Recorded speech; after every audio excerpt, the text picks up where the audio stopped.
Welcome, curious minds, to another deep dive. Great to be back. Today, we're really diving into something that's, well, it's definitely made waves.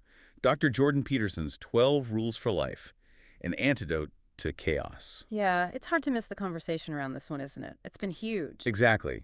And just to be clear up front, our goal here isn't just to, list the 12 rules one by one. No, not at all. That wouldn't really be a deep dive, would it? Right. We want to do more of a transformative analysis. We're aiming to really deconstruct the core philosophical ideas, the psychological principles that actually tie these rules together. Finding that underlying framework, basically. What's the connective tissue? Precisely. Moving beyond seeing it as just like 12 separate self-help tips. Because it's presented as something much more fundamental than that. It definitely is. And Yeah. look, some of this material, it can be challenging, no doubt about it. But hopefully we can shed some light on the insights he's aiming for, maybe understand why he frames it as a kind of response to modern struggles. And it's probably worth starting with how Peterson himself sees the book. He doesn't really position it as just self-help in the usual sense. How does he frame it then? While he presents it more as a fundamental philosophical answer, Yeah. an answer to what he sees as these really big modern problems. Suffering, nihilism, chaos, these huge existential questions. Oh, an antidote, like the subtitle says. Exactly. And it's definitely a counter-narrative to some ideas floating around. Yeah. For instance, the idea that maybe life is lived within, say, a corrupt patriarchy, Yeah. and therefore any attempt you make to improve yourself is kind of pointless, or worse, just props up a bad system. Right, that kind of demoralizing message. Yeah. Peterson's intention, as he puts it, is to give people a reason to get up and fight for something meaningful. It's meant to be almost a manual, a guide for facing the inherent difficulty of just being alive. And these ideas didn't just spring out of nowhere for him, did they? Oh, absolutely not. He traces his own intellectual curiosity on these themes way back, like to when he was 13.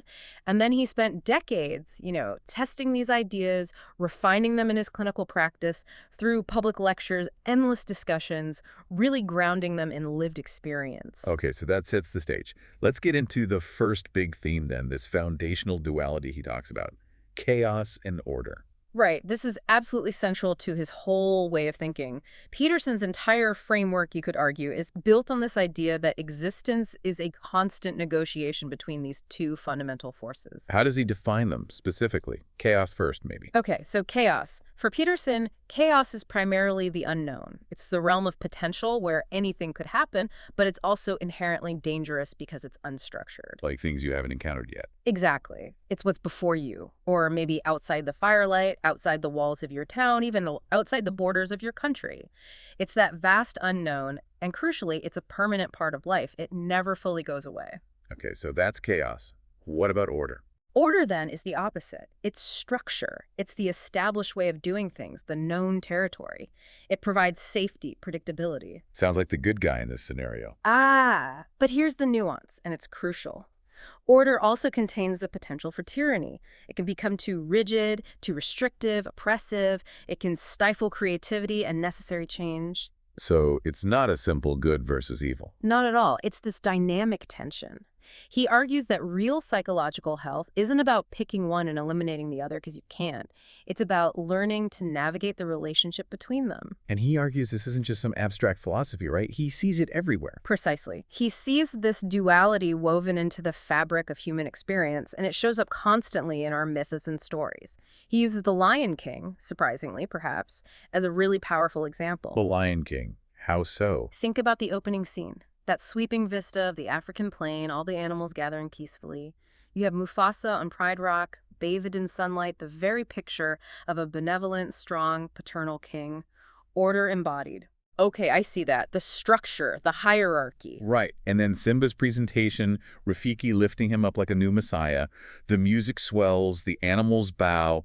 It's a depiction of a stable, ordered world, almost divinely sanctioned. But then Scar enters the picture. Exactly. Scar represents the malevolent force that disrupts order, the evil brother overthrowing the rightful king. That's an incredibly ancient mythological theme, isn't it? It echoes stories from everywhere because it mirrors real-world events, like how tyrannical regimes often arise. So Scar brings the chaos.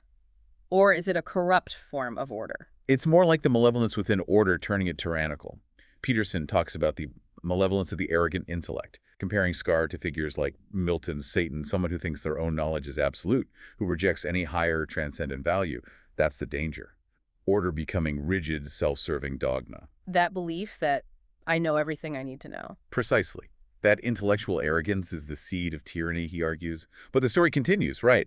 Simba flees into this sort of carefree, responsibility-free existence. The Hakuna Matata phase. Yeah. A false paradise, maybe? A false adolescent paradise is how Peterson might frame it. But eventually, Simba has to return. He has to confront the chaos and the tyranny that Scar's rule created. And when he wins, balance is restored. Yes. He reclaims his place, confronts the darkness, and then the rain falls, the land flourishes again. Order is restored, but it's an order that has been tested and renewed by confronting chaos. Peterson has even used the term fascist mysticism to describe the film's appeal. Oh, that's a strong term. It is, and he uses it provocatively, not literally politically. His point is about how deeply these archetypal stories, order, chaos, heroic redemption, resonate with us on an almost primal level.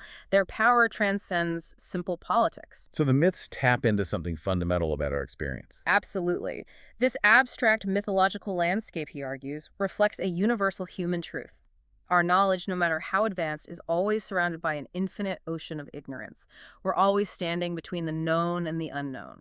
Okay, so if that's the landscape, chaos and order, how does he suggest we actually live within it? You said it's not about choosing one side. Right. The crucial question becomes, where do you stand? If both are permanent realities, what's the optimal position? And his answer is, on the border. Exactly. Peterson argues that psychological health, growth, real meaning in life, it's found right on the border between chaos and order. That's the proper place to stand. So not safely tucked away in order, nor lost out in chaos. Correct. It's inherently dynamic. It means constantly stretching yourself. You have, as he puts it, one foot tentatively out into the domain that supersedes your competence. You're exploring, learning, challenging yourself. Pushing your boundaries. Yes, but crucially, while keeping the other foot firmly planted in what you do know, in the stability you've already established, it's not about recklessness, it's about controlled expansion, disciplined exploration. And this specific place, this border zone, is where he locates meaning. Unequivocally, he states that the place of meaning is exactly there. Meaning doesn't come from pure safety, because that becomes stagnant, even tyrannical, and it doesn't come from pure chaos, because that's overwhelming, disintegrating. It comes from the tension. The act of mediating between them. Precisely. The challenge, the adaptation, the creative act of bringing order to chaos, bit by bit responsibly. That's where psychological fulfillment lies, in his view. And he puts a lot of weight on this idea of meaning. He makes it sound almost like a life or death necessity. He really does. He makes this quite stark claim. A meaningless life isn't meaningless. It's suffering and malevolence. Suffering and malevolence? That's intense. It is. He warns that if that underlying sense of suffering isn't counteracted by meaning, if it's just allowed to fester and is acted out, it can lead people down incredibly dark paths towards bitterness, resentment, destructiveness. So meaning isn't just a nice to have, it's protective. It's the necessary antidote, as he calls it, the counterforce against what he sees as almost the default state of suffering, or at least the vulnerability to it, and the potential for malevolence that arises from that suffering, meaning justifies the struggle. Okay, that's a heavy foundation.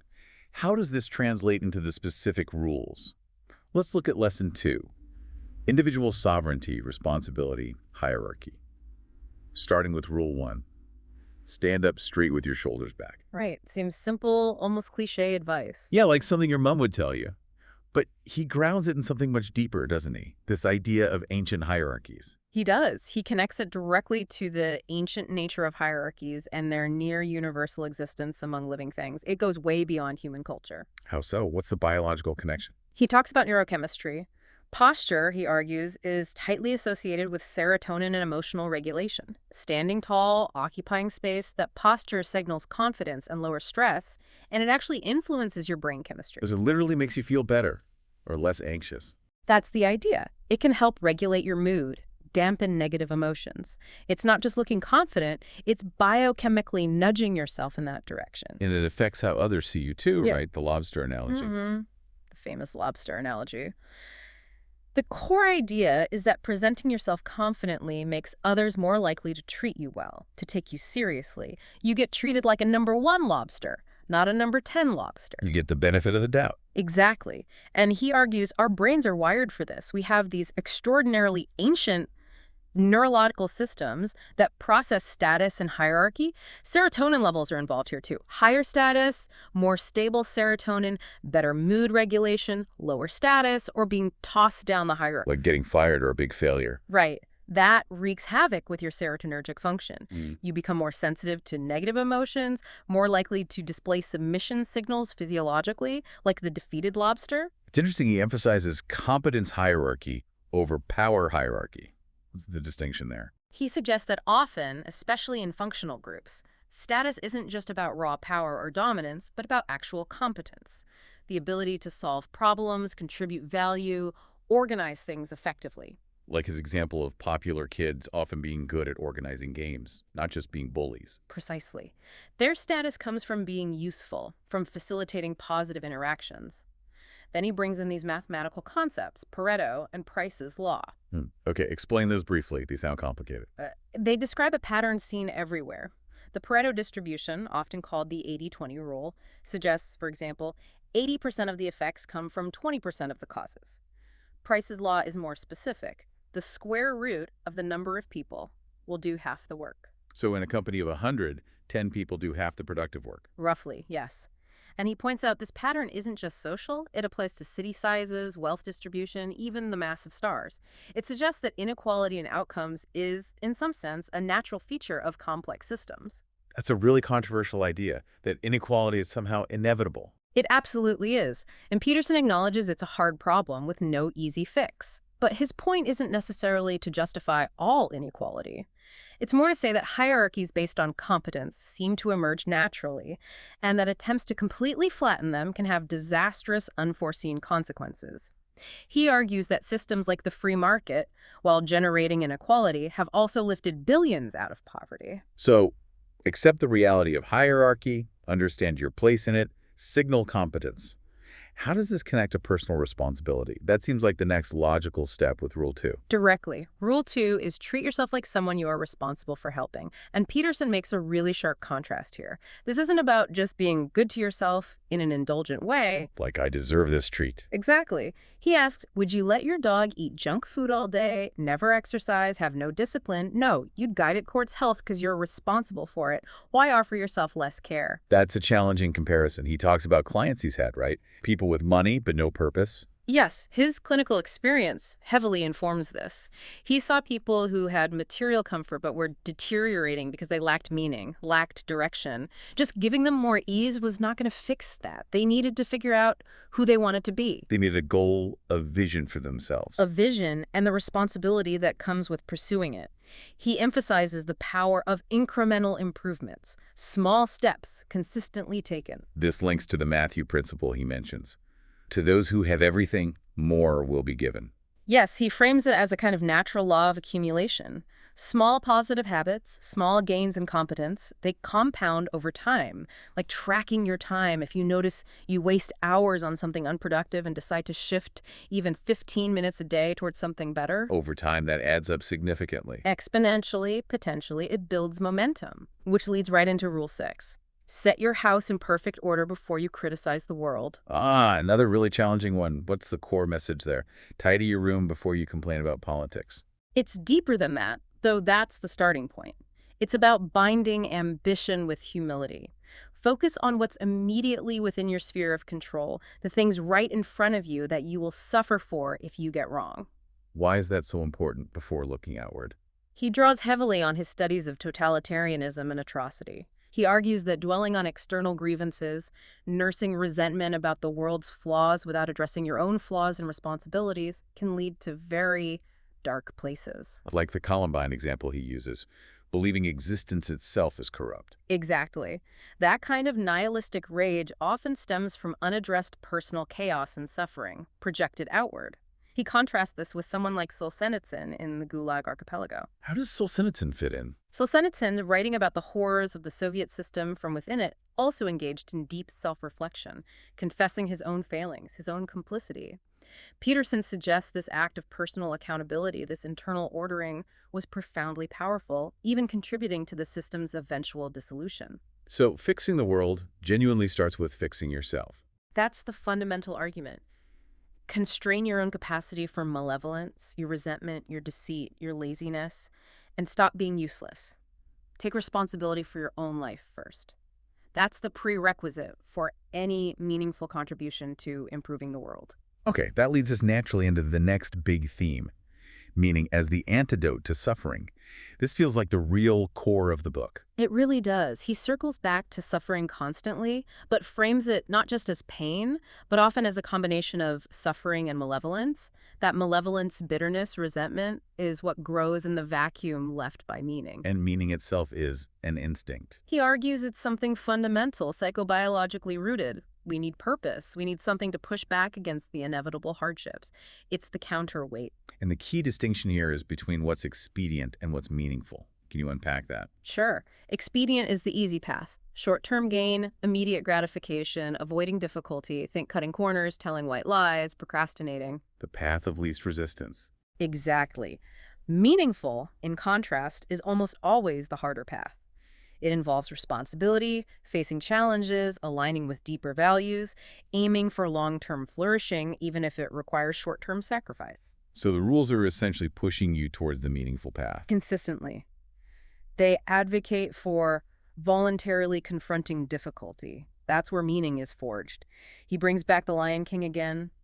Simba finds meaning not by staying in Hakuna Matata land, but by facing Scar, facing the catastrophe, taking responsibility. That's what makes the rain fall again. Meaning as the antidote to catastrophe. Yes, and the thing that gives you a reason to get up and fight, even when things are tough. A fight against hell and for heaven, as he dramatically puts it. Okay, let's connect that philosophy to the practical psychological advice. Rule 4. Compare yourself to who you were yesterday, not to who someone else is today. How does this fit the meaning versus expediency framework? Well, comparing yourself constantly to others, especially idealized others like, Elon Musk or whoever. Yeah, that's a recipe for feeling inadequate. Totally. It's psychologically damaging and often paralyzing. Especially, he knows, as you get older, maybe around 30, people's lives become so incredibly different, so idiosyncratic, that comparison just stops making any sense. Your path is unique. Exactly. So the meaningful comparison isn't outwards, it's inwards and backwards. Am I slightly better, more competent, more responsible than I was yesterday? Aiming for incremental improvement against your own baseline. Yes. Focusing on being a little bit better than my miserable self yesterday. He sees this as a vital strategy to avoid the psychological traps of envy and resentment. It keeps you moving forward, prevents you from becoming that defeated number 10 lobster. It builds self-efficacy through small wins. Right, which then feeds directly into Rule 7, pursue what is meaningful, not what is expedient.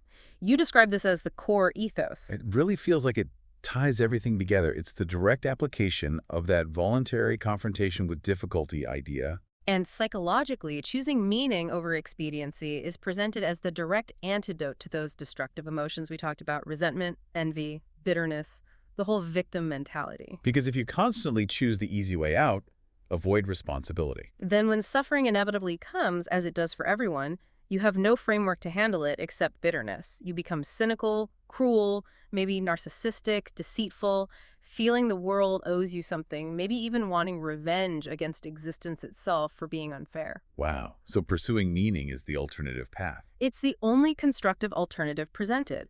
Voluntarily taking on the burden, the tragedy of the world onto your shoulders, fighting your own inner malevolence. That, Peterson suggests, is how you become the best player of all possible games. It's about transforming suffering into purpose through courageous, responsible action. Okay, let's shift to the final theme, truth. This seems equally central for Peterson. He calls precise speech a technology. Yes, the technology of truth. This brings us to Rules 8, 9, and 10, starting with Rule 8. Tell the truth, or at least don't lie. What's the distinction there? Why at least? It's an acknowledgement of human fallibility.